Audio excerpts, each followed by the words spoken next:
This is I think great examples of the use of quantitative intuition out there in the field.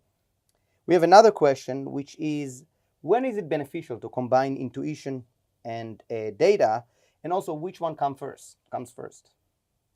Chicken, egg?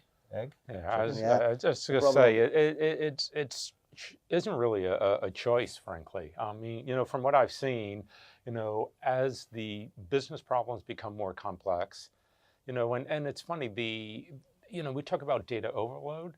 Sometimes you don't have the data as we talked about, and so you need that combination of the intuition. What have I done in the past, and can I lean on that, and how could I carry that forward?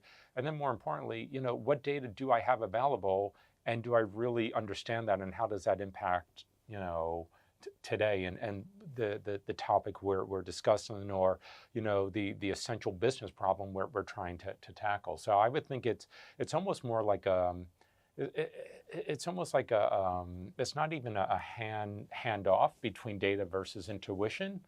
It's really more of a handshake between data and intuition. Right. And this, in fact, in many ways explodes or decomposes into a whole set of questions. And this is where we think about it as jazz. This is not linear. You're going up and down. You're revisiting themes as something new is introduced. So the notion that there is a perfect starting point, it's really also situational based upon your business. Is this a startup initiative, even within a large company? Is this a steady state business, and you're looking to say, how do we refresh it? Is it a business that's under attack? Different scenarios. You'll start at different points there.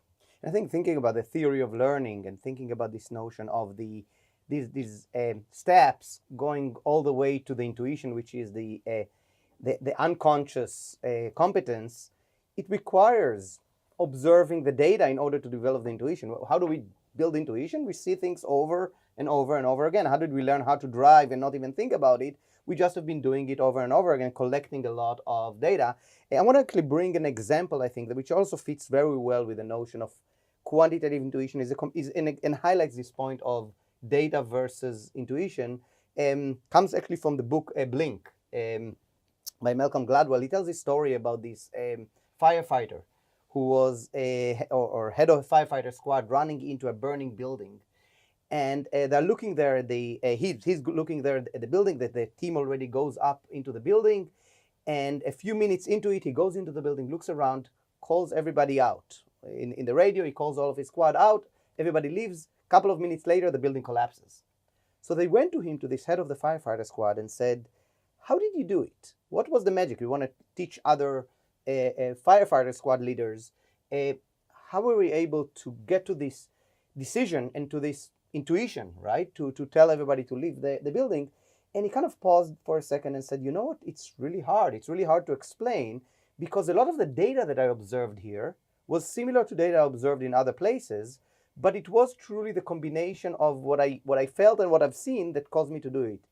And then he said, "If there is one thing that I can point to as looking back at my decision making at the time, it was that what I saw with the eyes, the fire that I saw with the eyes, did not match the level of heat that I felt in the body.